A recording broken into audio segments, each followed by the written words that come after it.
জনাবে হাবিবুল্লাহ নবী মুহাম্মদ রাসূলুল্লাহ সাল্লাল্লাহু আলাইহি ওয়াসাল্লাম জগতের রহমত স্বরূপ আল্লাহ পাক এই পৃথিবীতে আল্লাহ পাক রহমত স্বরূপ পাঠালেন। আল্লাহ রাসূলের অনুসরণ করে চললে আল্লাহ পাকের তরফ থেকে সেই বান্দা বান্দির উপরে আল্লাহ রাসূলের অনুসরণ করে চলার পরে আল্লাহ পাকের তরফ থেকে রহমত বর্ষণ হতে পারবে। কি গো থাকবে না? শুধু হই হই করে কোনো লাভ নেই। জলসা দিয়েছি, সারের পদে দিয়েছি, আজকে ৮৮ বছর হয়ে গেল ফুরফুরা শরীফ থেকে মোজাতুল সামাদ পীর আবু বকর সিদ্দিক রাহমাতুল্লাহ আলাইহি হুজুর আমার কত কষ্ট করে পালকি করে এসে পায়ে হেঁটে গেছে নৌকরি করে ভাইয়েরা বাবা দিয়েরা ফারাক্কা বেরেস্তা ছিল না, তিনি পার হয়ে ও ভাইয়েরা বাবা দিয়েরা নিজের জানের পরোয়া করলেন না। সমুদ্রের মতো এত বড় ফারাক্কা নদী যান সেটাও পার করে ইমানদার জমিনে এসেছিলেন আল্লাহ রাসূলের কথা পৌঁছে দেওয়ার জন্য। দুনিয়ার মানুষেরা তোমরা শুনে রেখে দাও, আন্দাজের মানুষেরা তোমরা শুনে রেখে দাও, কেন এসেছিলেন আল্লাহ রাসূলের বাড়িগুলো পৌঁছে দেওয়ার জন্য, কেন এসেছিলেন তৎকালীন যুগে ইনাকে কেন মুজাহিদুল জামান বলা হয়, আমার যুগ সমাজটাও কেন বলা হয় তৎকালীন যুগে যে সময় আবু বকর সিদ্দিক রাহমাতুল্লাহ আলাইহি হুজুর ফুরফুরার জমির জন্য যখন করলেন এই সময়টা যেমন অবস্থা ছিল ভাইরা বাবা দিরা তিনি যত জায়গায় গিয়েছে মুসলমান ছিল, এদের কাজকর্ম ইহুদি ভাষারা খ্রিস্টান হিন্দু এরকম ধরনের অন্যান্য গায়ের কর্মের মতো চলাফেরা ছিল। এদের ভেতরে নামাজ ছিল না, এদের ভেতরে রোজা ছিল না, এদের ভেতরে হক ছিল না, এদের ভিতরে যাকাত ছিল না, এদের ভিতরে অন্যায় ছিল, এদের ভিতরে ব্যভিচারী ছিল, এদের ভিতরে জুলুম ছিল। করতো না, মাহফিল করতো না, কোরআন শরীফ হাদিস শরীফের মাহফিল করতো না। এরা কি করতো? বছরে একটা করে মেলা দিত, এই মেলার ভিতরে মেয়ে ছেলে বেটা ছেলে সকলে একসঙ্গে আনন্দ করে তৃপ্তি করে ঘোরাফেরা করতো, আনন্দ করতো, জিনা করতো। সেই করে তারা বাড়িতে গুনাহগার হিসাবে পৌঁছে যেত। ফুরফুরা শরীফের মুজাহিদুল জামান বাড়িতে পৌঁছে দেওয়ার জন্য ঘরে ঘরে দরজা দরজায় চলে যান, কষ্ট করে পালকি হেঁটে হেঁটে পায়ে হেঁটে পালকি চেপে করে করে সাত সমুদ্রের মধ্যে পার করে হায়দ্রাবাদীরা কষ্টের মাধ্যমে আমরা জেলায় আসামেতে এমন করে বাংলাদেশে হায়দ্রাবাদীরা এমন কষ্ট করে ইসলামের প্রচারটা করে গিয়েছে। ৮৬ বছর আগে ইমামদাদিরা এসে সেই প্রচারটাই করেছিলেন।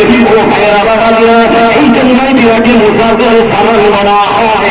হায়দ্রাবাদীরা এই মেলাকে বন্ধ করে দিয়ে ফুরফুরা শরীফের মুজাহিদুল জামান তারা বলে কেবলাতে কি করেছিলেন ওইভাবে বুঝিয়েছিলেন। ঘরে ঘরে এসে বাবারা খবরদার তোমরা মুসলমান বলে দাবি করো, আল্লাহকে আল্লাহ বলে মেনে নাও, নবীকে নবী বলে মেনে নাও। সেখানে গিয়ে তোমরা মেয়ে ছেলে বাবা ছেলে একসঙ্গে ঘোরাফেরা করো না। মেয়ে ছেলেরা হলো আল্লাহ তোমাদের নিয়ামত পাঠিয়েছে, তাদেরকে খোলামেলা বার করে দিও না, তাদেরকে রাস্তাঘাটে বার করে দিও না। এইভাবে প্রচার করিয়ে ওই মেলাগুলোকে বন্ধ করে দিয়ে ইসলামের সব কোরআন শরীফ হাদিস শরীফের মাহফিল করেছিলেন। যে মাহফিলটা রাসূলুল্লাহ সাল্লাল্লাহু আলাইহি ওয়াসাল্লাম বলেন যে জায়গায় কোরআন শরীফ হাদিস শরীফের আলোচনা করা হয় ওটা হলো জান্নাতের বাগানে। রাসূল বলেন সুবহানাল্লাহ, সেই বাগানে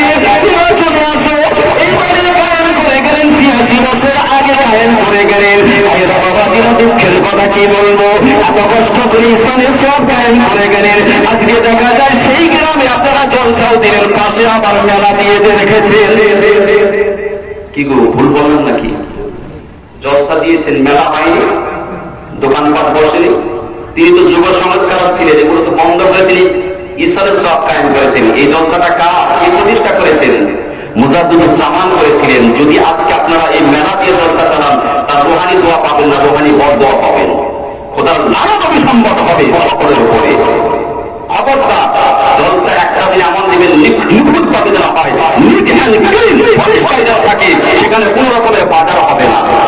মেয়েরা পুরো করে ঘোরাফেরা করছে, তার পিছনে ছেলেরাও করছে। ভুল বলছি? কিন্তু ভুল বলছি? কথাগুলো খারাপ লাগছে? জি জি জি। ও ভাইরা বাবাজিরা, ও ভাইরা বাবাজিরা, কোরআন শরীফ শোনার জন্য আসলেন, হাদিস শরীফ শোনার জন্য আসলেন। আরে ওটা যদি না মানা হয়, বরং তো দেখি আল্লাহর কাছে নাজাত পাওয়া যাবে নাকি? যাবে? আওয়াজটা যাবে? কোরআন শরীফ শোনার পরে যদি মানা মানেন, তাহলে জেনে রেখে দিবেন আমার আপনার চরিত্রটা আর মতো জানেন আবু জেহেল, আবুল আবুল বা সাইবার মতো তারা কোরআন শরীফ শুনেছিলেন।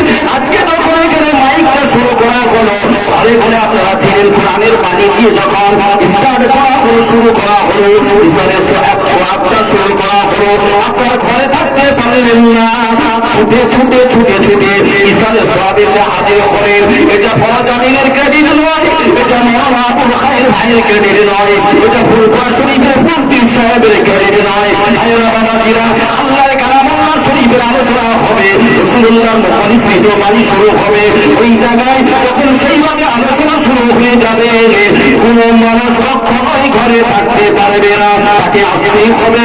সে যদি ইহুদিও হয়, নাসারাও হয়, খ্রিস্টানও যদি হয়, তবে বিরোধিতা করুক না কেন, আল্লাহ পাকের কালামুল্লাহ শরীফ যখন তিলাওয়াত করা হবে, তার ট্রান্সলেট হবে, রাসূলুল্লাহর হাদিসের যত যখন আলোচনা হবে, প্রত্যেকের অন্তরে একটা ধাক্কা লাগবে, কম্পন সৃষ্টি হয়ে যাবে। এটা হলো আল্লাহ পাকের একটা কুদরতি। বুঝতে পেরেছেন কেন এলেন? ছুটে ছুটে এসে কেন বসলেন? এটা আল্লাহ পাকের কুদরতি রহমত, রহমত বর্ষণ হবে।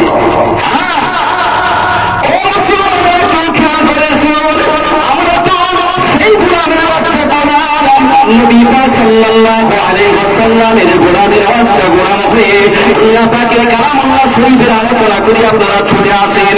ভাইয়েরা বাবাজিরা, এই কোরআন শরীফ হলো আল্লাহ পাকের তরফ থেকে বিশ্বের দুনিয়াকে রাহমাতুল লিল আলামিন করে পাঠালেন। তামাম নবীদের সরদার নবী মুহাম্মদ রাসূলুল্লাহ সাল্লাল্লাহু আলাইহি ওয়াসাল্লামকে আল্লাহ তাআলা আমার স্বরূপে পাঠালেন। তার উপরে কোরআন শরীফটা অবতীর্ণ করলেন, নাযিল করা হলো। এই কোরআন শরীফ তিনি যখন তার মুখে তিলাওয়াত করছেন, বলুন তো দেখি আমরা তিলাওয়াত করলে, আমরা আলোচনা করলে যদি এত মানুষ হয়, মানুষের ভিতরে একটা আকর্ষণ পয়দা হয়। আল্লাহ পাকের নবীর সিনা করে কোরআন শরীফকে আল্লাহ সৃষ্টি করলেন, আল্লাহ সৃষ্টি করলেন। নবী না বলে হতো না, মোহাম্মদ না হতি কুছবি না হতা, মোহাম্মদ হুয়া তো সারা জাহা হুয়া তো সুবহানাল্লাহ। সেই নবীর মুখ দিয়ে যখন আল্লাহ পাকের, সেই নবীর মুখ দিয়ে যখন আল্লাহ পাক, সেই নবী পাক সাল্লাল্লাহু আলাইহি ওয়াসাল্লামের জবান দিয়ে যখন কোরআন শরীফের তিলাওয়াতটা শুরু হবে, আল্লাহ পাকের কালামুল্লাহ শরীফ তিলাওয়াতটা যখন করবেন, তখন তো দেখি সেটার আকর্ষণ বেশি হবে না কম হবে? সেটার আকর্ষণ বেশি হবে। সেটাই হয়েছিল ভাইরা বাবাজিরা, এত খেয়াল করে শুনুন। আল্লাহর নবীর সঙ্গে আমার কবির রজনীতে যখন আল্লাহ পাকের কালামুল্লাহ শরীফ কোরআন শরীফটা তিলাওয়াত শুরু করতেন, ওই সময়টা চত্বরে আশেপাশে যত মানুষেরা তারা ঘরে থাকতে পারত না। বাবাজিরা, রাসূলুল্লাহর বিরোধিতা করতো আবু জেহেল, রাসূলুল্লাহর বিরোধিতা করতো আবু লাহাব, রাসূলুল্লাহর বিরোধিতা করতো উতবা, রাসূলুল্লাহর বিরোধিতা করতো সাইবা। এমন করে যারা রাসূলুল্লাহর বিরোধিতা করতেন, তারা আর ঘরে থাকতে পারে না। ছুটে ছুটে ছুটে ছুটে এত অন্ধকারে আল্লাহ কাটা ঘরের দেওয়ালে কাজ লাগিয়ে রাসূলুল্লাহর মুখে আল্লাহর বাণী তিলাওয়াত করেছিলেন। একবার সুবহানাল্লাহ।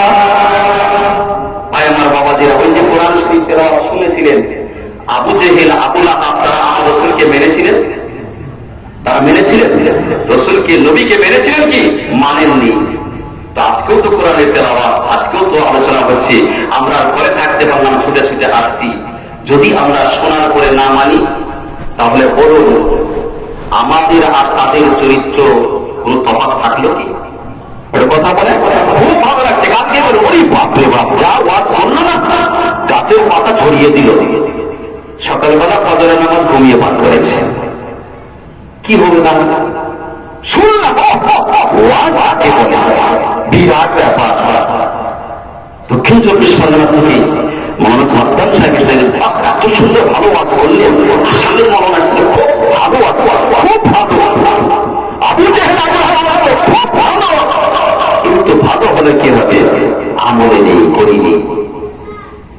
ও মুসলমানেরা খেয়াল করে আল্লাহ নবীর তেলাওয়াত করা শুনেছিলেন। আবু জেহেল, আবু লাহাব, উতবা, সাইবা শুনে যখন বাড়ি থেকে যেতে লাগলেন, তিনারা চিন্তা করতে লাগলেন যদি এইভাবে তেলাওয়াত শুনতে শুরু করে দেয়, দেখা যাবে আমরা আর কাউকে আটকাতে পারবো না।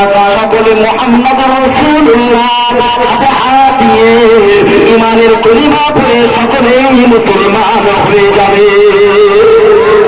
কি করা যায়? বাবা দিন আবু জেহেল, আবু লাহাব তারা কি করলেন? ওই কোরআন শরীফ শুনলেন, মানেন না, বিরোধিতা করেন।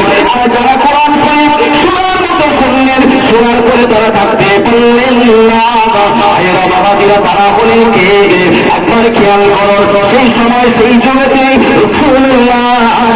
নিশ্চিত পারি আল্লাহর কালাম, আল্লাহর শরীফ, কোরআন শরীফ তারা শুনেছিলেন। হযরতে আবু বকর সিদ্দিক রাদিয়াল্লাহু তাআলা আনহু, হযরতে ওমর ফারুক রাদিয়াল্লাহু তাআলা আনহু, হযরতে উসমান গনি রাদিয়াল্লাহু তাআলা আনহু, হযরতে আলী কারামাল্লাহু ওয়াজহু, হুজুররা কি করেছিলেন? আমার আল্লাহ রাসূলের মুখের তেলাওয়াত শুনেছিলেন। শুনে তারা তাদের জীবন জিন্দেগিটা রাসূলুল্লাহ অনুকরণ করে চলেছেন। চলে যাওয়ার জন্য আমার আল্লাহ পাকের তরফ থেকে রাসূল দেওয়া হয়ে গিয়েছিল, জানিয়ে দেওয়া হয়েছিল কোরআন শরীফে। আমার আল্লাহ পাক জানিয়ে দিলেন রাদিয়াল্লাহু আনহু ওয়া রাদু আনহু, আমি আল্লাহ পাক আমার নবীর সাহাবারা, আমি আল্লাহ পাক আমার উপরে রাজি, আর আমি আল্লাহ পাক এই সাহাবাদের উপরে রাজি। এবার জুড়ে বলা যাবে না সুবহানাল্লাহ। ভাইরা বাবাজিরা, রাসূলুল্লাহ সাহাবা হুজুররা এরা জান্নাতি না জাহান্নামী? আল্লাহর তরফ থেকে হুকুম হয়েছিল, হয়নি? আল্লাহ তাদের উপরে রাজি ছিলেন কি ছিলেন না? ভাইরা বাবাজিরা, আবু জেহেল, আবু লাহাব তারা কোরআন শরীফ শুনলো, আবু বকর, ওমর ফারুক তারা কোরআন শরীফ শুনলো। একটা কোরআন শরীফ শুনে আল্লাহর তরফ থেকে শান্তি তাদের উপরে বর্ষণ হয়। আল্লাহর তরফ থেকে আল্লাহর কাছে রাজি হয়ে গেলেন। আরেকজন কি হলেন? আল্লাহ এবং রাসূলের তাদের আল্লাহ রাসূলের দুশমন হয়ে গেলেন। কি গেলেন না বলুন? তাহলে আমরা শুনতে এসেছি, যদি শুনে না মানি তাহলে আমাদের কাদের সঙ্গে তুলবে? আল্লাহ হযরত আবু বকর, উসমান গনিয়াদের সাথে তুলবে? ওমর ফারুক এদের সঙ্গে তুলবে? জি, এটা বোঝার চেষ্টা করে কেমন বয়ান কখন না। ও মুসলমানেরা কেউ খেয়াল করে তারা এমনই বিরোধিতা করতে আবু জেহেল, আবু লাহাব চিন্তা করলেন এইভাবে যদি সকলের তনে তনে গিয়ে কোরআন শরীফ শুনে আর তারা থাকবে না, সব ইসলাম ধর্ম গ্রহণ করে নিবে, নবী মুহাম্মদকে নবী বলে মেনে নিবে। ভাইরা বাবাজিরা, ওই সময়টা কি করেছিলেন? ও ভাইরা বাবাজিরা,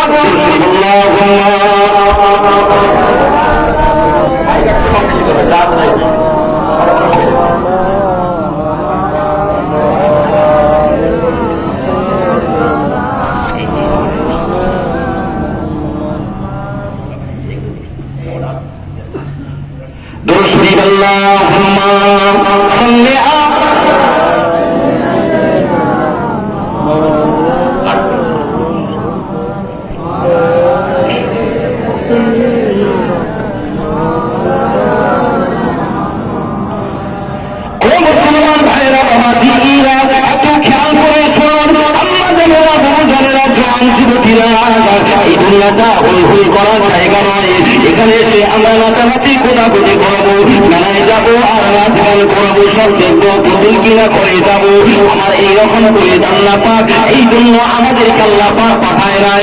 ও ভাইয়েরা বাবাজিরা, আবু জেহেল আবু লাহাব উতবা সাইবা তারা কি করেছিলেন দেখলেন? যে এইভাবে যদি দলে দলে কোরআন শরীফ শুনে এরা ইসলাম ধর্ম গ্রহণ করে নিবে, একটা চুক্তিবদ্ধ করার জন্য মিটিং এ বসে গেল যে নবী মুহাম্মদের কাছে তোমরা কেউ যাবে না, এই বলে চুক্তি করে লিখিত করা হলো। আবু জেহেল আবু লাহাব তারা সই করলেন, উতবা সাইবা তাদের আরো সঙ্গবন্ধ যারা আছে সকলে তারা সহি করে নিলেন।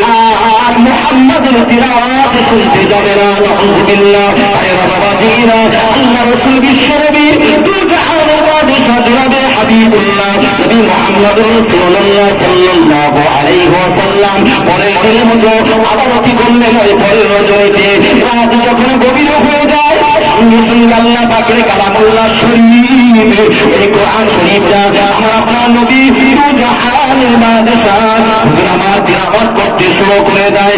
আল্লাহ পাকের কালামুল্লাহ শরীফ, এই কোরআন শরীফটা যখন তিলাওয়াত করতে শুরু করে দিল, দেখা যায় রাতের অন্ধকারে আর কেউ থাকতে পারে না। তার সুরে বলুন সুবহানাল্লাহ, সুবহানাল্লাহ, সুবহানাল্লাহ।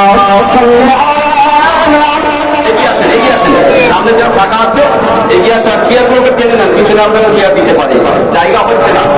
আর যার সামনে চেয়ার আছে, সামনে চেয়ার গুলো ফাঁকা রাখবেন না কেউ, সামনে এই আমরা বসে যান।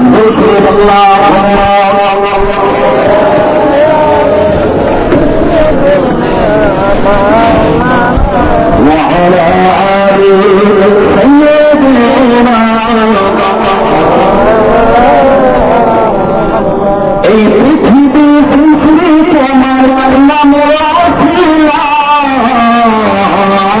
ও মদিনার কামলিওয়ালা সালাম তোমায়, ও মদিনার কামলিওয়ালা সালাম তোমায়।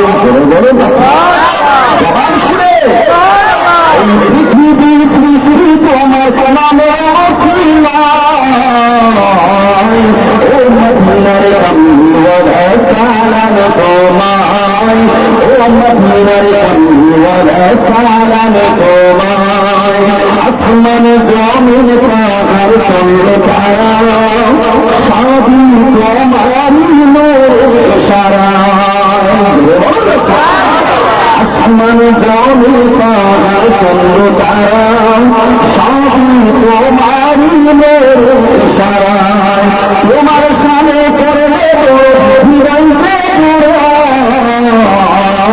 ও মদিনার কামলিওয়ালা সালাম তোমায়, ও মদিনার কামলিওয়ালা সালাম তোমায়।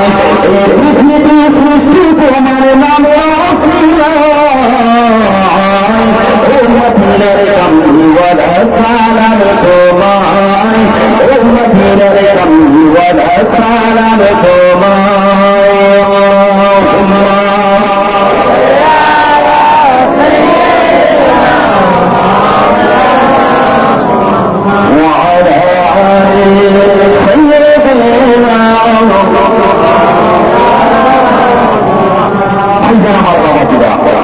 যে কথা বলেছিলাম, চুক্তি করলেন আবু জেহেল আবু লাহাব উতবা সাইবা, লিখিত হয়ে গেল যে কাল থেকে আর কেউ নবী মুহাম্মদ সাল্লাল্লাহু আলাইহি ওয়াসাল্লামের কোরআন শরীফ তেলাওয়াত শুনতে যাওয়া যাবে না। আইন পাস করে দিল, তারা নিজেরা বসে বসে তারা লিখিতভাবে চুক্তি হয়ে গেল। ও মুসলমানেরা খেয়াল করে শুনুন, এই চুক্তিতে আমরা আপনার রসুলের তেলাওয়াত শোনা বন্ধ করতে পেরেছিলেন কি? না না না না, পারেন নাই।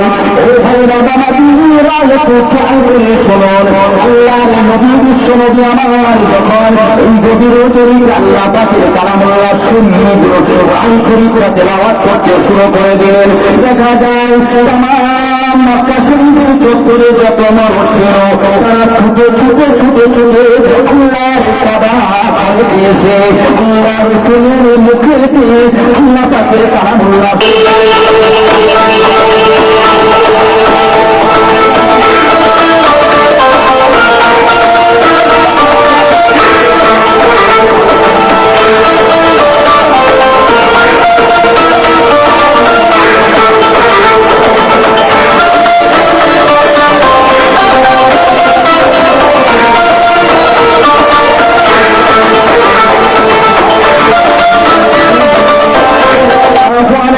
আল্লাহের তেলাওয়াতটা এত সুন্দর, এত মধুমাখা, আমি ঘরে থাকতে পারি না, আমি আমার ঘরে থাকতে পারি না, তো আইন করে দিয়েছি অন্ধকার রাত্রে দেখতে পাবে না। তাই আমি আজকে আরামের সাথে লুকিয়ে লুকিয়ে গিয়ে ওই আল্লাহ রসুলের মুখে থেকে বানিয়ে আল্লাহ পাকের কালামুল্লাহ শরীফ রাসূলুল্লাহর মুখ আমার মোবারক দিয়ে তেলাওয়াত হবে, প্রাণ ভরে শুনবে তাকবীর বলুন সুবহানাল্লাহ।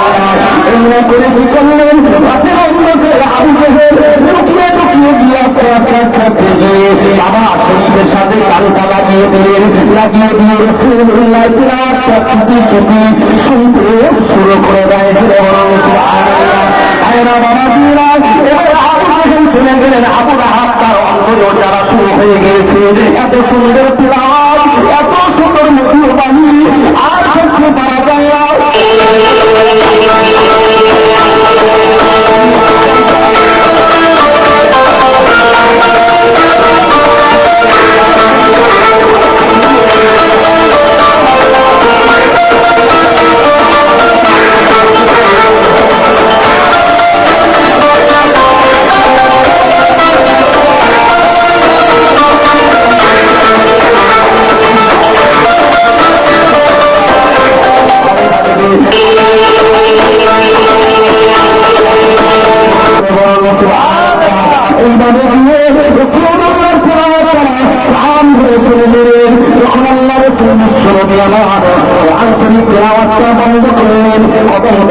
শুরু করে দিলেন, পানি দিকে রওনা হলো।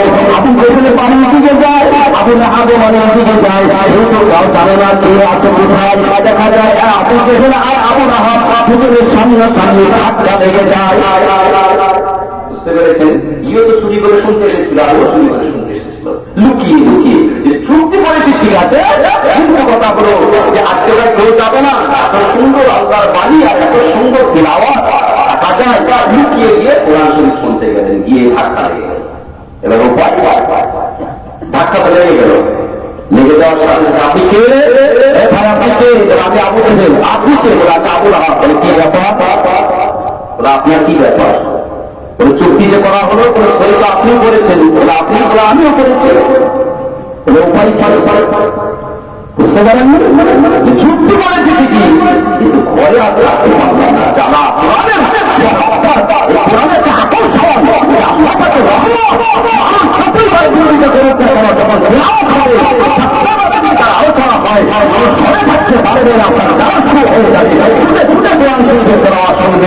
আমার প্রশ্ন হলো এই জায়গাটাই, আমি কেমন জায়গাটা খুলে ধরলাম আবু জেহেল আবু লাহাব সাইবার চুক্তি করার পরেও তারা ঘরে থাকতে পেরেছিল, পারেনি। তারা বলছে এসে কোরআন শরীফ শুনেছিলেন।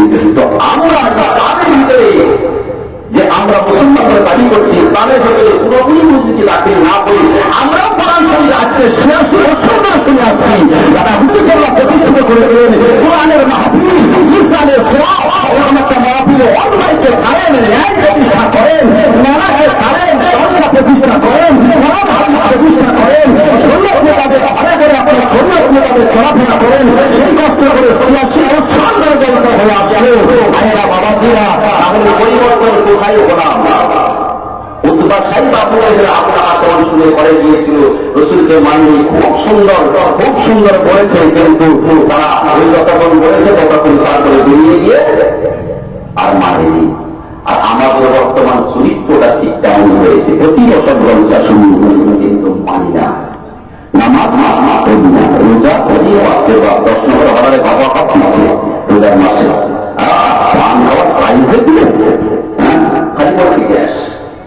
আল্লাহ হচ্ছে মন না, গ্যাস খাইয়ে দেবো, কত গ্যাস আছে সব খাওয়াবে অল্প ফেলের কাছে বলে মাথায় সব বুঝতে পারেনি অদিনের দুনিয়া। আবু জেহেল আবু লাহাব কোরআন শূন্য মানেনি, আর আমার কোরআন শুনতে আমরাও মানি না। তাহলে তাদের সঙ্গে হাতের রস হবে, কিন্তু কোরআন ধরে বলে যায় আবু বকর সিদ্দিক রাদিয়াল্লাহু তাআলা আনহু মায়ের মতো মেরে ফেলে হযরত উসমান গনি রাদিয়াল্লাহু তাআলা আনহু মায়ের মতো মেরে ফেলে হযরত আলী রাদিয়াল্লাহু তাআলা আমার মতো মেরে ফেলে এদেরকে আমাদের অনুসরণ করে চলতে হবে। কিন্তু কথা বলতে সেইভাবে মানুষ আল্লাহ যেন আমাদেরকে পরিবর্তন করায়, মানার মতো মানায়। আমি কোরআন শরীফে একটা আয়াত আপনাদের শোনাই। আল্লাহ পাক বলেন বিসমিল্লাহির রাহমানির রাহিম কুনতু খায়রা উম্মাতিন উখরিজাত লিন-নাস মারুফ ওয়া তানহাউনা আনিল মুনকার ওয়া তু'মিনুনা বিল্লাহ। কত সুন্দর কোরআনের আয়াত। তোমাদের কোনো সুন্দর করে পাঠানো হয়েছে, আমি আলোচনা করে পাঠানো হয়েছে।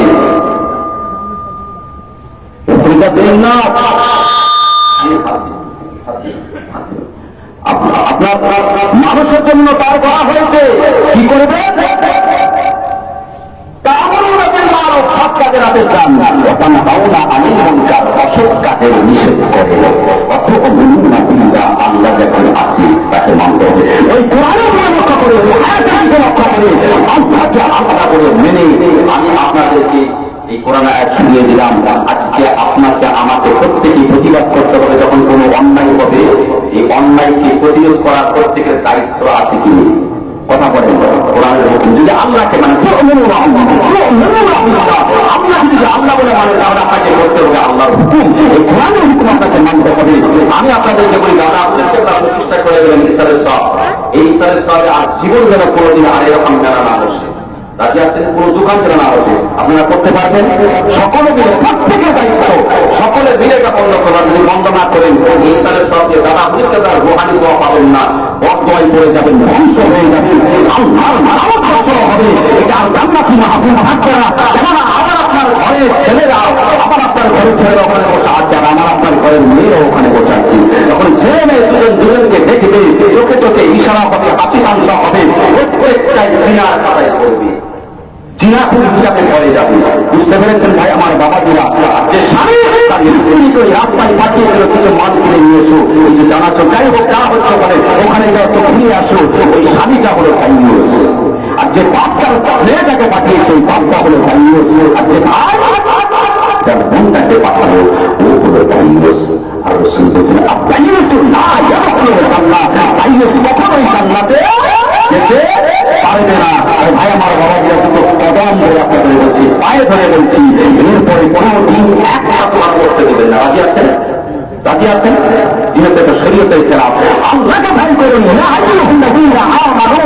আল্লাহ বলছেন কি করো, আমি আল্লাহ, আমাকে ভয় করো। সত্য কথা বলো, সেটা রাস্তায় চলো, দেখানি করে লাভ নেই। মানে এ দুনিয়া আসল নয়। দুনিয়াটা হলো মমিনের জন্য হলো জেলখানা, আর পরকালের জীবন দিন যেটা মমিনের জন্য হলো জান্নাত। আর যারা আল্লাহকে মানে না, নবীকে মানে না, তাদের জন্য আনন্দ ফুর্তি এসব করবে। কিন্তু কথা ভুল আছে। আমার বাবার কাছে একটু পাঠ করি, শুনলেন কোরআনের কথা, শুনে যে ঘরে গিয়ে যেন সেটাকে আর মানবো না, আমল করবো এটার জন্য না হয়ে যায়। চরিত্রের জন্য আমল করে দিতে হয়। নামাজি হন, দিনদার হন, আল্লাহওয়ালা হন, মুজাহিদুল জামান যেভাবে কাজ করে গিয়েছিলেন, আপনি সেই সিলসিলার অনুসারী দাদা হুজুরকে জিকিরের মাধ্যমে মানুষকে তালিম দিয়ে উঁচু ওঠে নিয়েছিলেন। আমার আপনার গ্রামে কেনা দেখে মজলিস হবে না, প্রতি সপ্তাহে চেষ্টা করবেন শরীরের নিরাপত্তার জন্য। আবার অন্য জায়গায় আপনার অধিকার মিলিয়ে মিলিয়ে আপনারা ইনশাআল্লাহ প্রতিটা মসজিদে মসজিদে মুজাহিদুল জামানের যে তরিকা ওই সিলসিলা অনুযায়ী কাজ করবেন, সেইভাবে দেখে আজকাল তালিম দিবেন। আজকে নতুন নতুন দল এসে আমাদের আপনাদের ধাক্কা মারছে, কিন্তু কথা বুঝতেছিলেন কি করছি। এমন মানুষ আছে বলে ফেলছে যে মুজাহিদুল জামানকে কাবের পর্যন্ত ফতোয়া দিচ্ছে। নাউজুবিল্লাহ, তিনি কাবের, তিনি কাবের। বাড়ির থেকে পালকি করে পায়ে হেঁটে আপনার নৌকো করে এরকম ভয়ানক একটা নদী পার করে এসে এখানে ইসলামের দাওয়াত দেওয়ার জন্য কি স্বার্থ ছিল? আল্লাহর বাণী পৌঁছে দিবেন, রসুলের বাণী পৌঁছে দিবেন। রসুল বলছেন আয়াতে জানো একটা সঠিক শরীয়তের কথা জানো, ওটা অপরকে পৌঁছে দাও। এখন ছেলে বলুন অনুসরণ করে নিয়ে এসেছিলেন। জামানকে আপনি কেন মানবেন? ওদের আল্লাহকে মানি, নদীকে মানি, আমি আল্লাহর অনিয়ে সব মানি না। বেরিয়ে পড়ে যাচ্ছিলেন এখন, কিন্তু ওটা ভুল করছিলেন, ঠিক করছিল। বলে আল্লাহ মানবো, রসুল মানবো, আপনি আল্লাহ মানার দরকার নেই। কি করবেন?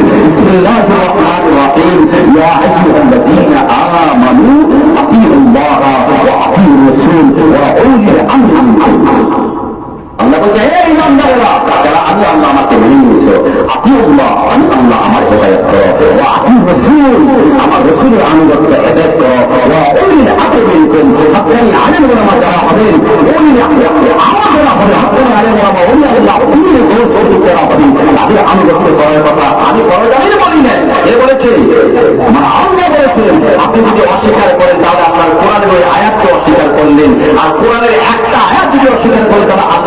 করার কথা কি আল্লাহর হুকুমকে অস্বীকার করলেন, আর এই হুকুম অস্বীকার করলেই জেলে রেখে দিবেন, ঠিকানা কোথায় হবে?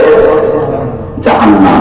তাই ভাই আমার বাবাজিরা আর হলিরা আমার মার মতো মানবেন। দুদিন 4 দিন একটু বাইরে ঘুরে এসেছে, এসে কত আমার জীবন চলবে না বলে সব বেদা মুজাদ্দিদ জামান দাদা যেটা করে গেছেন ওটা বেদা।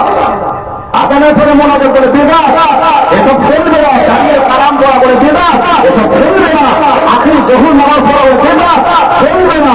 আরে তুমি তো গিয়েছিলে বাইরে কিছু কাজ করতে, পেটের অভাবে ভাই খেতে খেতে না কাজ করতে গিয়ে তুমি ফটোয়া শিখে এসছে। হ্যাঁ, কোরআন শরীফ হাদিস শরীফ শিখার মতো শিখতে হবে। মুজাদ্দিদ জামান দাদা এমন শিক্ষিত মানুষ ছিলেন, আপনার ভারতবর্ষে যখন একটা তার সমকক্ষ শিক্ষিত আমাকে দেখান তো দেখি, দেখান তো দেখি। জানার মতো জেলে ছিলেন, যদি জেলের শিক্ষিত হয়ে নেকটাই বুক সুট করে করে মতো আবার দিয়েছ, মাথায় রসুলের টুপি নেই, রসুলের সুন্নাত তোমার মাথায় নেই, মুখে রসুলের যে দাড়ি সেটা তোমার নেই, আর তাই করছো নেকটাই বুক সুট করে তুমি ওই আল্লাহকে নিয়ে ছুরি চালাচ্ছ, ওই আল্লাহ সম্পর্কে উল্টো পাল্টা বলছো, হয়ে যাও। আর বর্তমান জামানায় আমার একটা সময় এসে গেছে, বিশ্বনবী আমার জানিয়েছেন যে আমার একটা সময় আসছে জ্বলন্ত আঙ্গারা টানতে রাখতে যেমন কষ্ট হয়, ইমান রাখাটা তেমন কষ্ট হবে, মুসলমানের ভিতরে থাকাটা তেমন কষ্ট হবে। সময় কিন্তু এসে গিয়েছে। এই যে দেখতে পাচ্ছেন এর দ্বারাই শেষ। যত রকমের বক্তা আছে যে যার মধ্যে যেমন অ্যাঙ্গেল পায় ঘুরিয়ে ঘুরিয়ে মানুষের মাথা শেষ করে দিয়েছে। এখন ওয়াজ শুনতে যে মানুষ বেঈমান হয়ে যায়।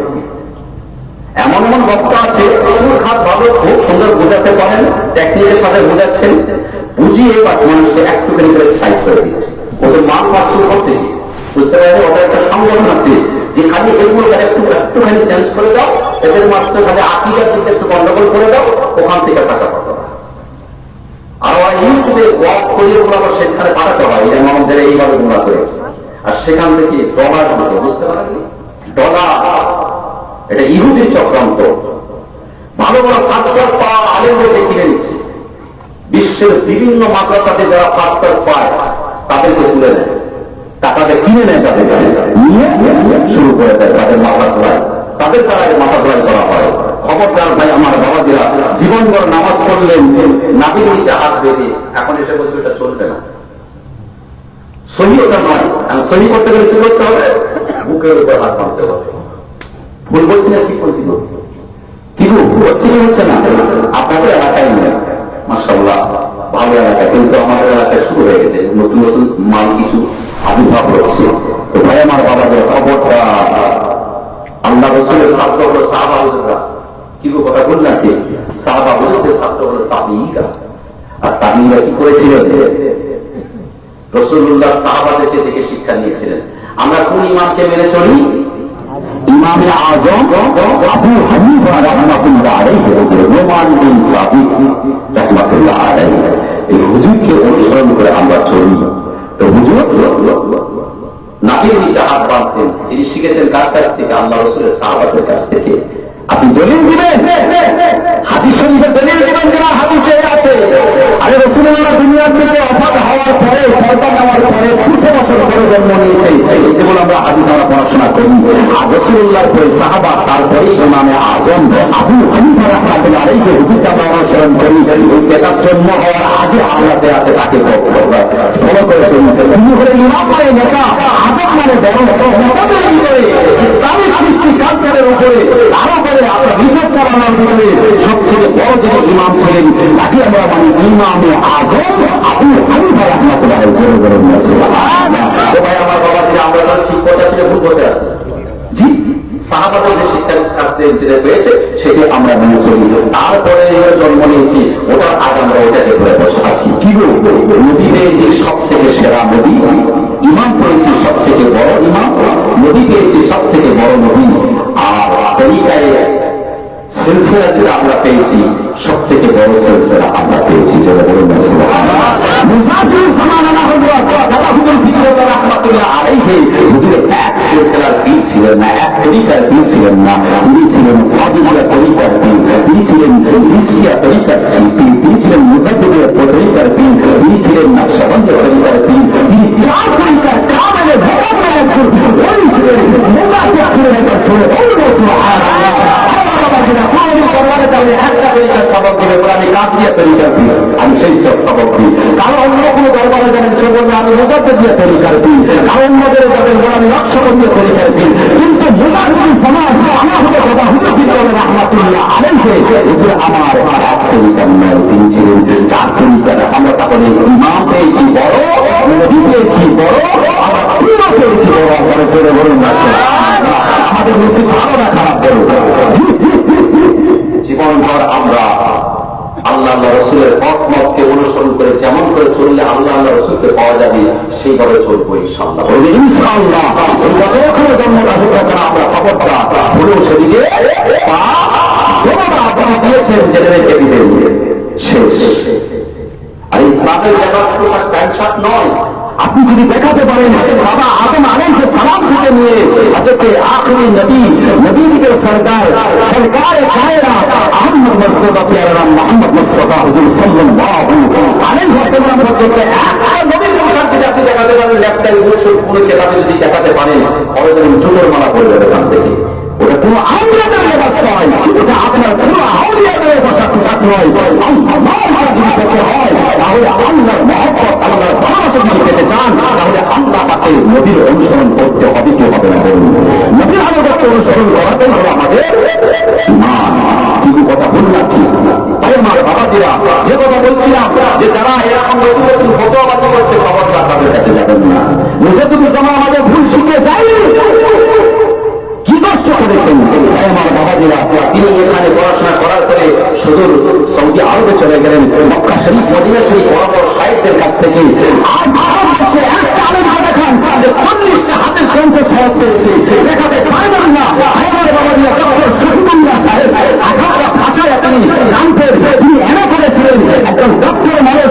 আপনার কোন শরীর হাতি সংখ্যার উপর রিসার্চ চালালেন, রিসার্চ চালানোর পরে দেখলেন আমি 18টা ভাষা জানতে পারি, পাণ্ডিত্য অর্জন করতে পারি, কিন্তু আমি যতটুকু জানি আমার থেকে অনেক উঠে জানলাওয়ালা হলেন ফুরফুরা শরীফের মুজাহিদুল জামান আবু বকর সিদ্দিক রাহমাতুল্লাহ আলাইহি হুজুর। তাই ছুটে ছুটে তিনি কি করেছিলেন ফুরফুরা জমিনে এসে আমার আপনার দাদা পীরের হাতে হাত দিয়ে তার বায়াত করে তাকে পীর হিসাবে মেনে নিয়েছিলেন। বলে বলেন দাদা হুজুর পীর মেনে নিলেন, মূর্খ মানুষ মারেন নাই।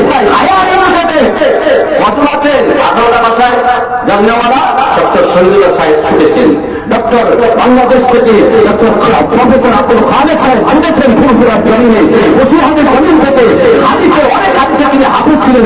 আল্লামা রুহুল আমিন রাহমাতুল্লাহ আলাইহি অন্য মুসলিম থেকে মেডেলিস্ট ছিলেন তৎকালীন যুগে। তিনি চিন্তা করলেন সত্যিকারে যদি আমি সঠিক রাস্তা পেতে চাই তাহলে আমাকে পীর ধরতে হবে, আজকাল আরো আমার কাছে যেতে হবে। তিনি দেখলেন আমি যখন অর্জন করেছি আমার থেকে অনেক চেষ্টা আছেন, তাই তিনি ওসিহাদের জমিন থেকে ছুটে ছুটে ছুটে ছুটে ফুরফুরা জমিনে গিয়ে মুজাহিদুল জামানকে পীর হিসাবে মেনে নিয়েছিলেন।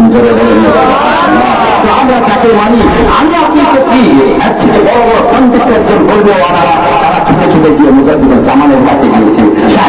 মুজাহিদুল জামান দাদা হুজুর বিশ্বল্লাহ রাহমাতুল্লাহ আলাইহি তিনি কেমন পীর ছিলেন, তার মুরিদরা কেমন ছিলেন, তাদের আমল তাদের সংস্কার তাদের দেশের আজ্ঞা দেখে না করার কারণে আজকে আমরা উল্টোপাল্টা করে থাকি ফুরফুরার পীর সম্পর্কে। আপনি বায়াত হওয়ার পরে ওজিফা পালন করেন, আপনি পীরের হাতে বায়াত হওয়ার পরে 5 ওয়াক্ত নামাজ পড়ে আপনি যদি ঠিকঠাকভাবে ওজিফা আমল করতে পারেন জেনে রেখে দেবেন আপনাকে উঁচু পাকা মাথা আল্লাহ দান করবেন। জোরে বলুন সুবহানাল্লাহ।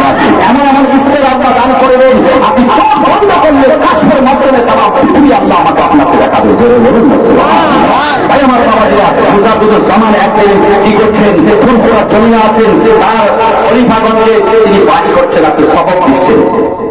সেই সময় বাংলাদেশ থেকে আমার উস্তাদ হুজুর ওপর কেতাবে পাইনি, আমার উস্তাদ হুজুরকে একদিন পড়াতে পড়াতে বলেন বাবা শুনে রেখে দাও দাদা আপনার কাছে একটা কারামত শোনায়। যে হুজুর বলেন বলতে বলতে বললেন বাবা দেখো ফুরফুরার জমিনে দাদা হুজুর কেবলা আল্লামা রুহুল আমিন রাহমাতুল্লাহ আলাইহি এরকম অনেকগুলো আব্দুল আজিজ আমাদের বিজ্ঞ যারা পণ্ডিত ছিলেন তৎকালীন যুগে তাদেরকে সবক দিতেন। দাদা হুজুর মসজিদের আছে আমাদের মাত্র মসজিদটার সামনে তখন মাটির একটা আপনার খানকা শরীফ ছিল, ওই জায়গাটায় বসে আর এই দায়রা শরীফের পাশে দায়রা শরীফ আছে, ওই দায়রা শরীফে ওখানে বসে সবক চান্স করতেন। সেই সময় বাংলাদেশ থেকে একজন আলেম এসেছিলেন, এসে দাদা হুজুরকে তাকে পীর ধরবেন বলে এসে 3 দিন যাচাই করেছিলেন। কদিন? 3 দিন যাচাই করলেন যে পীরটা ক্যামেরায় দেখতে হবে তারপরে পীর ধরবো। 3 দিন দেখে দেখলেন যে এরকম দাদা বেরোচ্ছেন, ফজরের পরে তিনি জামাতে নামাজ পড়ার পরে ওখানে গিয়ে তরিকার সবক সবকিছু তার মোটাকে খলিফা তারা বলছেন হুজুর এই আমল করার পরে আল্লাহ আমাকে এটা দেখিয়েছেন, বড় বড় নিয়ামত যেগুলো আছে সে সমস্ত বলছেন। তো যারা আপনিকে মানে না তাদের কাছে তো নতুন লাগবে, একটু উল্টো কথা মনেই হবে, সে জাহিরি আলেম ছিলেন বা তিনি আলেম নয়। তো কথা হলো 3 দিন দেখার পরে বেরিয়ে যাচ্ছে। আর ওই দিন দাদা খলিফারা তারা সবক পাল্টাচ্ছেন, যারা বসে আছেন তার কাছে সামনে বসে আছেন একজন দাদাদের খলিফা মেদিনীপুরে যার বাড়ি হযরত আব্দুল মাহবুব রাহমাতুল্লাহ আলাইহি হুজুর, তিনি সেদিন আর সবকে বসেননি, তিনি বাইরে একটু দূরে বসে আছেন। আল্লাহ পাকের কি কুদরত, তিনি বসে আছেন, দেখা যায় হঠাৎ করে আপনি ওই লোকটা 3 দিন পরে বেরিয়ে যাচ্ছেন, পল্লী পাল্লা ব্যাগটা নিয়ে বেরিয়ে যাচ্ছেন। ওই সময় জিজ্ঞাসা করলেন আপনাকে 3 দিন ধরে দেখলাম, কি ব্যাপার বলুন তো, আপনি কোথা থেকে আসছেন? তো বললেন আমি এসেছিলাম। না কোথা থেকে না, আপনি কি ব্যাপার, আপনার পরিচয় কি? বলে পরিচয় পরে আমি এসেছি 3 দিন ধরে। বলে হ্যাঁ 3 দিন তো দেখতে পেলাম, আপনার মকসদটা কি? বলে আমি এসেছিলাম পীর ধরার জন্য, পীর ধরার জন্য আসছিলাম। 3 দিন থেকে যা দেখলাম মানে দুনিয়াদার ধান্দাবাদ, নাউজুবিল্লাহ, সকলে বলুন নাউজুবিল্লাহ। কাকে বলছেন? দাদা বলে যারা উপযুক্ত খলিফাকে বলছেন, ধান্দাবাদ দুনিয়াদার পীর, এর কাছে কিছু নেই, যা 3 দিন যাচাই করে পেলাম। বলে তার এখন যোগ্য পীরের কাছে যদি যোগ্য মুরিদ, যদি মুরিদের সামনে যদি কোনো ব্যক্তি কোনো একটা উল্টোপাল্টা কথা বলে মেনে নিতে পারবে, সেই মুরিদ মেনে নিতে পারবে? তিনি একজন যোগ্য খলিফা ছিলেন। কাশফের দরজা এতটা পাওয়ার খোলা ছিল, চোখ বন্ধ করলে আল্লাহ পাকরাকে আল্লাহর তরফ থেকে দুনিয়াটা পৃথিবীতে আল্লাহ দেখাতেন। জোরে বলবেন সুবহানাল্লাহ। তিনি রেগে গিয়ে বলছেন মিয়া তুমি আমার দিকে দুনিয়াদার বলছো, এই তুমি তোমার বাড়ি কোথায় যাও আমি বলবো? চোখ বন্ধ করে বলছিলাম তোমার বাড়ি বাংলাদেশে, তোমার বাড়িতে যে কটা ঘর আছে বলে এই কটা ঘর আছে, তোমার মায়ের জন্য অমক বাজার থেকে একটা শাড়ি কাপড় এনেছিলেন, ওই শাড়িটা পরে তোমার ঘরের দরজার চৌকাঠ ধরে দাঁড়িয়ে আছে। দরজার চৌকাঠের উপরে হাত দিয়ে অমক ঘরের ওই রকম দরজাটাই ওই শাড়িটা পরে এইভাবে দাঁড়িয়ে আছে। তোমার বাড়ির সামনে যে কুকুরটা আছে, তোমার রাজা হাত আছে, ওই রাজা হাতগুলো তারা করছে, রাজা হাতের এই কথার এই কালার, ওই কথার এই কালার, কালার পর্যন্ত করে দিয়েছিলেন। এখন ফেলে বলেন না আমার তিনটা দুনিয়াদার বলছে, শুনে রেখে দাও আমি তার মুড়ি, আমি তার আমি তার খাবেন, আমি তোমার স্ত্রী 3 মাসের বছরে বলবেন না সুবহানাল্লাহ। 3 মাসের গর্ভবতী পর্যন্ত বলে দিয়েছিলেন। তোমার স্ত্রী ছোটবেলা খেলা করতে গিয়ে এখানটায় একটা কাটা বটির উপরে পড়ে গেছিল, পড়ে গিয়ে এখানটা একটা কাটা আছে, সঙ্গে সঙ্গে পায়ে করে হুজুর মাথা করে আমার সাথে দিয়া যদি করে নাকি আমার ভিড় বসাতে যাও, ওখানে গিয়ে তুমি আবার ওখানে গিয়ে মাপছি, সেখানে আবার মুড়ি হয়ে বাংলাদেশে চলে যায়। জোরে বলবেন না সুবহানাল্লাহ। আরে আমার বাবা দিরা, আমি আপনি ওই ওই করে কোনো 5 ওয়াক্ত নামাজটা পড়েন না, যেটা আজকাল করেন আমরা বহু আমাকে আপনাকে মেঘালয় জলসা করতে গেছি, মেঘালয়ের মধ্যে জলসা করতে গিয়েছি। সেখানে গিয়ে পরের দিন সকালে বলে হুজুর একটু চলেন না, উপরের দিকে একটা পাহাড় আছে, এখানে একটা আমার ওলির মাজার আছে, সেখানে গেলাম। উপরে গিয়ে তখন জিয়ারত করলাম সকালবেলা ফজর নামাজের পরে। সেখান থেকে যখন বেরিয়ে আসছে একটা বয়স্ক মানুষ তসবিহ টানতে, বলছে আপনি কোথা থেকে এসেছেন? আমি বললাম আমার বাড়ি আসাম, আমি এখনো পড়াশোনা করছি ফুরফুরা শরীফের মাদ্রাসায়, স্টুডেন্ট অবস্থায়, তবে এখান থেকে ইনভাইট দাওয়াত এসছে, আমি তাই ফুরফুরা শরীফ থেকে এসেছি। বলে শুনেন আমি যে মাজারটা জিয়ারত করলে, এই মাজারটা এই জঙ্গলের ভিতরে পাহাড়ের উপরে যে এত বড় আল্লাহর ওলির মাজার আছে, কেউ জানতো না। পাহাড়ে এসে ফুরফুরার বোঝা যদি জামান আবু বকর সিদ্দিক রাহমাতুল্লাহ আলাইহি এখানে ঢেকের পত্রে জঙ্গলে করে বলে গিয়েছিলেন, মেঘালয়ের মানুষরা শুনে রেখে দাও, এখানে একজন জবরদস্ত আল্লাহর ওলির মাজার তোমরা এটা ঘেরাও করে রাখো। কেউ হয়তো অজান্তে বেয়াদবি করে হয়তো পেশাব পায়খানা করে ফেলতে পারে, তাই সেই জায়গাটা চিহ্নিত হয়ে এখন সুন্দরভাবে সাজানো আছে। একজন জোরে বলবেন না সুবহানাল্লাহ। আরে কোথায় ফুরফুরা, আরে কোথায় আপনার মেঘালয়ের জঙ্গল, সেই এলাকা করে তিনি সফর করেছিলেন ইসলামের বাড়ি পৌঁছে দেওয়ার জন্য। আর এমন যোগ্য পীরের মাটির তোলায় কোথায় কি শুয়ে আছে, কে না আছে, আল্লাহ ওলিদের আরেক আল্লাহর তরফ থেকে হয়ে থাকে, সেটা পর্যন্ত সেই জায়গায় বলে দিয়েছিলেন। জোরে বলে তার 70-80 বছর 85 বছর পরে, 70 বছর 75 বছর পরে সেখানে জলসা করতে গেলাম। সেখানে মানুষ বলছে যে এখানে মুজাদ্দিদ এসেছিলেন। আরে কোথায় কোথায় গিয়েছে ওটা আমরা জানি না, অনেক অজানা আছে। আমি একজন জিনের সঙ্গে সরাসরি কথা হয়েছে, বলছে দাদা বুঝে কেবলা জিন মুরিদ আছে 1.5 লক্ষ। কত? যেমন কত? 1.5 লক্ষ দাদা বুঝে কেবলা জিন মুরিদ আছে বলছে। আর তিনি বলছেন আমার বয়স কত জানেন? সে দিনটা বলছে আমার 431 বছর বয়স। আমার বড় ভাই করে মদিনা শরীফে থাকে, জিনেদের টিচার পড়াশোনা করান। আমি বললাম তার ছোট ভাই। আর আমি ফুরফুরা জমিনে এসেছিলাম দাদাদের কাছে হাতে হাত দিয়ে যখন বায়াত হয়, আমার নিজের ওয়াদায় আসছিলেন আল্লাহ রাসূল স্বয়ং আমাকে বলেছিলেন ফুরফুরা জমিনে চলে যাও, সেখানে গিয়ে ওখানে দেখতে পীর আবু বকর আছে, তারা হাতে হাত দিয়ে বায়াত হয়ে যাও। আমি হাতে হাত দিয়ে বায়াত হয়ে চিশতিয়া, কাদেরিয়া, নকশবন্দিয়া, মুজাদ্দিদ কাটতে তরিকা, কাদেরিয়া, চিশতিয়া, নকশবন্দিয়া এই 3 তরিকা সবক শেষ করলাম। কিন্তু তারপরে দাদা আমরা দুনিয়া থেকে বিদায় নিলেন। আবার শরীর থেকে ওয়ার্ডার হলো যাও ফুরফুরা দাদা হুজুর ছোট সাহেব দাদা যিনি আছেন ছোট হুজুরের আপনার কাছে বায়াত হয়ে বাকি সবকটা তুমি পালন করো। আমি চার তরিকার পীর হয়ে যিনি বলছে যে আমার এখন বর্তমানে মুরিদ হলো, আমি খেলাপতি পেয়ে গেছি, আর আমার জিন মুরিদ হলো 70,000। এখন জোরে বলুন, জোরে বলুন সুবহানাল্লাহ। আল্লাহ নিয়ামত দিবেন। তো ভাই আমার বাবাকে শক্ত করে ধরেন, ভুল ভালে এদিক করবেন না, গাদ্দাই করে যাবেন। আমরা যোগ্য জায়গায় আছি। আবার বলছে দেখেন আমরা একদিন জাহের হব, সেদিন বলে ইমাম মাহাদি আলাইহিস সালাম আসবেন, তখন মানুষকে আমরা জিহাদ করবো তার হয়ে, ইসলামের যারা খেলাতে কাজ করবে তাদেরকে ইমাম মাহাদির সঙ্গে আমরা যুদ্ধ নিয়ে যাবো। জোরে বলুন না সুবহানাল্লাহ। জোরে শরীফ আল্লাহুম্মা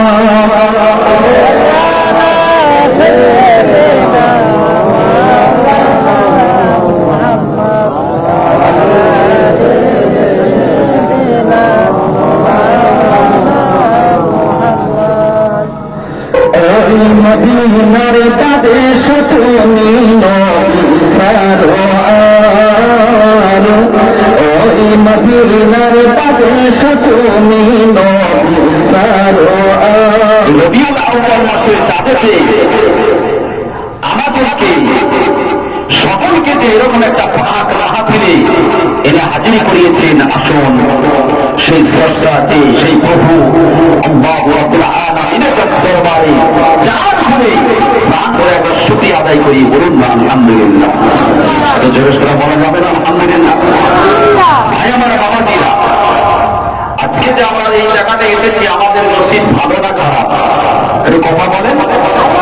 এখানে কেন এসেছি? কোরআন শরীফ, হাদিস শরীফ, ইসলাম কিয়াসের কথা হবে, আল্লাহ রাসূলের আলোচনা করা হবে। সেই জন্য আমরা এখানে এসে হাজির হয়েছি। কিসের আকর্ষণে?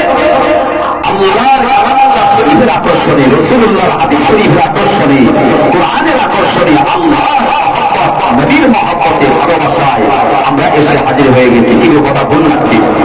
জি রাসূল সাল্লাল্লাহু আলাইহি ওয়াসাল্লাম যখন মদিনা শরীফের বুকে আমার আল্লাহ পাক, মক্কা শরীফের বুকে যখন আমার আল্লাহ পাক প্রেরণ করলেন, আল্লাহ পাক শুধু মানব জাতি নয়, আল্লাহ পাক গোটা আলামিনের জন্য রহমত আল্লাহ পাঠিয়েছিলেন। কিন্তু কথা বলুন আপনি একটু জোরে বলেন। কেননা আল্লাহ পাকের কালামুল্লাহ শরীফ খুলে আল্লাহ পাক করে ধরেই দিয়েছেন, ওমা আরসালনাকা ইল্লা রাহমাতাল লিল আলামিন। রাহমাতাল লিল শুধু মুমিনিন বলেননি, গোটা জগতের স্বরূপ আমার আল্লাহ পাক সরকারে কায়নাত আহমদ মুস্তাফা পিয়ারা নাম মুহাম্মদ মুস্তাফা হুজুর আকরাম নূরে মুজাসসাম নূর আলা নূর মুহাম্মদুর রাসূল সাল্লাল্লাহু আলাইহি ওয়াসাল্লাম আল্লাহ পাঠিয়েছে। এবার জোরে বলুন সুবহানাল্লাহ। সেই নবীওয়ালা কাজ আমাদের করতে হবে কি হবে না? একটু কথা বলেন। ভাই আমার বাবাজিরা, দুনিয়াতে বর্বরতা শুরু হয়ে গিয়েছিল, অন্যায়, অত্যাচার, ব্যভিচার, জুলুম শুরু হয়ে গিয়েছিল। যেহেতু মেয়েদেরকে মেরে পুঁতে দেওয়া হতো, সেই সময় আল্লাহ পাক জগতের রহমত হিসাবে রাহমাতুল লিল আলামিনকে পাঠিয়ে জগতের শান্তি এনে দিয়েছেন কে? আমার আল্লাহ। জোরে বলুন না সুবহানাল্লাহ। ভাই আমার বাবাজিরা, রাসূল যখন দুনিয়াতে আগমন করলেন, সেই সময় কিছু কিছু তৎকালীন যুগে মক্কা শরীফে তারিখ আন্দোলনের ভিতর দিয়ে আরো অন্যান্যরা আমার রসুলকে লিডার হিসাবে, নেতানেত্রী হিসাবে মেনে নিতে পেরেছিলেন কি? পারেননি। ভাই আমার বাবাজিরা, আজকে এখানে এসেছি ওয়াজ করছি, শুনবো, শোনার পরে যদি না মানি তাহলে শুনে না মানতে একটু কথা বলবেন। কি গো, আমার ভাষা বলতে অসুবিধা হচ্ছে?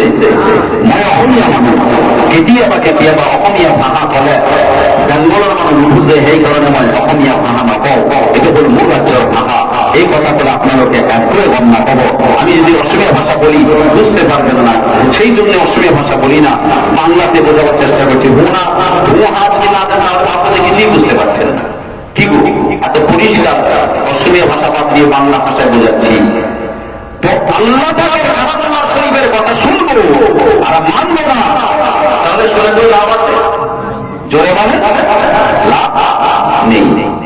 তো ভাই আমার বাবাজিরা, কিরকম লাভ নেই? এই দলে দলে আসলাম, শুনলাম, চলে গেলাম, কোন লাভ হবে না। তাদের প্রতি আল্লাহর রহমত বর্ষণ হবে না, হবে না। তাহলে কি করতে হবে? এখানে এসেছি কোরআন হাদিসের কথা শুনবো, শোনার পরে সেটা বাস্তবে করবো, মানবো। আমরা কথা মানছি, এখান দিয়ে শুনছি, এখান দিয়ে বাদ করে দিচ্ছি। কি কথা ভুল বলছে না ঠিক বলছি? ভাইরা বাবাজিরা, আম্মা জানেরা, বাবু জানেরা, জওয়ান যুবতীরা, একটু খেয়াল করে